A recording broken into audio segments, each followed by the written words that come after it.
This sound defined a generation, but for me, it's a ghost that still haunts the internet. If you just felt a jolt of nostalgia, or if you have absolutely no idea what that was, stay with me. Because that little "uh-oh," it was the sound of the internet waking up, the sound of presence, the sound that told you someone is here right now, waiting to talk to you. This isn't just about a chat app that died. This is about the artifact that invented the modern internet as we know it, and why it was recently, quietly, wiped from existence. I spent weeks digging through archived 1996 tech forums, 56 pages of AOL's acquisition documents, and dusty corners of the Wayback Machine to find the truth. And what I found is a story about innovation, corporate cannibalism, and the hidden cost of being first. This is Digital Archaeology, and today we're excavating ICQ. Let's rewind. Way back. It's 1996. Most people are still figuring out what email is. The web is a collection of static pages. Digital brochures, really. If you wanted to talk to someone online, you had two options: send an email and wait, or join a chat room full of strangers. There was no online status, no away message, no way to know if your friend was even at their computer. The internet was a lonely place. And then, 4 Israelis in a small Tel Aviv office changed everything. Yair Goldfinger, Arik Vardi, Sefi Vigeiser, and Amnon Amir. They called their company Mirabilis, Latin for wonderful or miraculous. And in July 1996, they released ICQ. The name itself was a pun, ICQ, get it? But here's what made ICQ miraculous. It introduced the concept of presence. For the first time ever, you could see who was online, right now. A little flower icon next to their name, green if they were available, red if they were busy. You could send a message and get an instant reply. Not later, not tomorrow, now. This wasn't just a chat app. This was the birth of always-on communication. The idea that the internet wasn't a place you visited, it was a place you lived. And within 6 months, ICQ had over 1 million users. By 1998, 20 million. To put that in perspective, Facebook took 4 years to hit 20 million users. ICQ did it in 2. When you invent the future, people notice. And in 1998, the biggest player in the online world came knocking.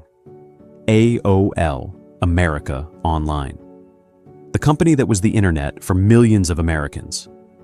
AOL looked at ICQ's 20 million users and saw dollar signs. In June 1998, less than 2 years after ICQ launched, AOL bought Mirabilis for $407 million. At the time, it was one of the largest acquisitions in internet history. The ICQ team became instant multimillionaires. The tech press called it the Israeli Gold Rush.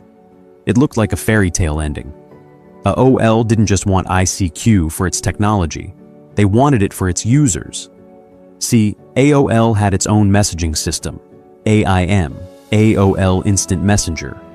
And AIM was doing pretty well in the United States.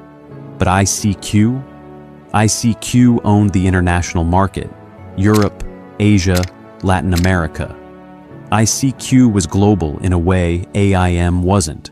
So AOL had a problem. They now owned 2 competing products. And instead of integrating them, instead of learning from ICQ's innovations, like the searchable user directory, the offline messaging, the file transfers, AOL kept them separate. They ran ICQ as a standalone product, starved it of resources, and focused their energy on AIM. Why? Because AIM was their baby. And in the corporate world, ego often trumps logic. Meanwhile, the ICQ team, the original Mirabilis founders, they saw the writing on the wall. One by one, they left AOL. By 2000, all 4 founders were gone, and with them went the vision. the spark, the thing that made ICQ ICQ. Now, let's talk about something ICQ did that nobody really talks about anymore. It ruined your privacy. And I don't mean that in a hyperbolic way. I mean, ICQ fundamentally changed what privacy meant on the internet. Before ICQ, the internet was pseudonymous by default. You had a screen name, maybe an email address, but nobody could just find you. You had to give someone your contact information.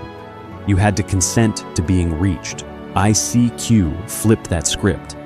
When you created an ICQ account, you got a UIN, a universal internet number, a unique identifier, and by default, you were searchable.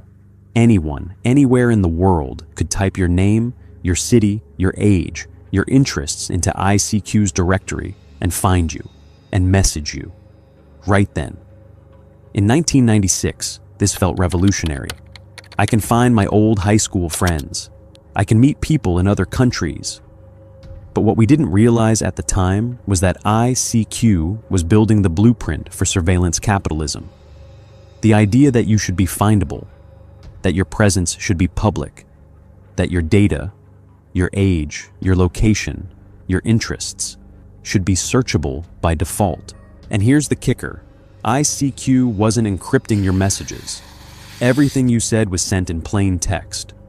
Your conversations, your file transfers, your IP address, all of it was visible to anyone who knew how to look. And people were looking.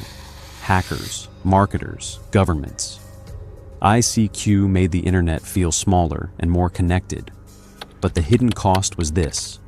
We traded privacy for presence. And we didn't even realize we were making that trade. By the early 2000s, this started to catch up with ICQ. Parents were worried about their kids being contacted by strangers. Privacy advocates were raising alarms. And competitors, especially Microsoft with MSN Messenger, were learning from ICQ's mistakes. MSN had better privacy controls, better spam filtering, a cleaner interface. The tower was still standing, but the cracks were showing. So here's where things get messy. By the mid-2000s, the instant messaging landscape was a war zone. You had ICQ, you had AIM, you had MSN Messenger, you had Yahoo Messenger, and none of them talked to each other. This is what tech historians call the walled garden problem.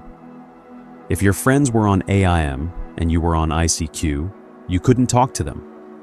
You had to download multiple apps, manage multiple accounts. It was exhausting, and slowly, users started to consolidate.